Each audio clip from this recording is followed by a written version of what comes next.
একটা খুব বর্তমান যুগোপযোগী একটা কথা নিয়ে আপনাদের সবার সঙ্গে ভিডিওটা রেকর্ড করছি।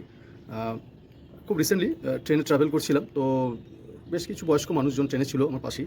তো তাদের কথা বা এটা কমন কথা বলা যায়, মানে তাদের কথাবার্তা আজকে হচ্ছিল যে যে আজকে তারা প্রত্যেকেই ছোটোখাটো একজন ডাক্তারে পরিণত হয়ে গেছে।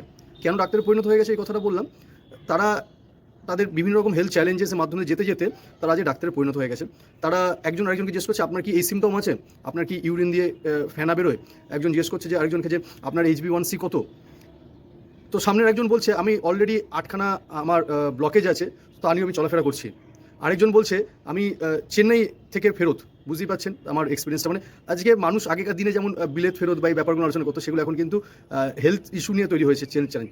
তো আমরা ইয়ং জেনারেশন দেখতে পাচ্ছি একজন একজনকে বলছে যে আমার তো 160/120, তোর কত। সে একজন বলছে আমার তো 140/110। আমাদের মনে হয় সময় এসছে আমরা প্রত্যেকে ডাক্তার হয়ে উঠছি, নিশ্চয়ই দরকার পরিবারের জন্য। পরিবার হেলথ চ্যালেঞ্জ ঘরে ঘরে আজকে। তো আমরা আসুন তার সঙ্গে সঙ্গে নিজেদের হেলথটাকেও সুস্থ রাখি, যাতে আমাদের এই অ্যাওয়ারনেসের সঙ্গে সঙ্গে যাতে এই সমস্ত চেন্নাই, ব্যাঙ্গালোর বা এইসব জায়গায় যেতে হয়। এটাই আমার বলার উদ্দেশ্য, যাতে আপনারা প্রত্যেকেই আজকে সুস্থ থাকুন, ভালো থাকুন।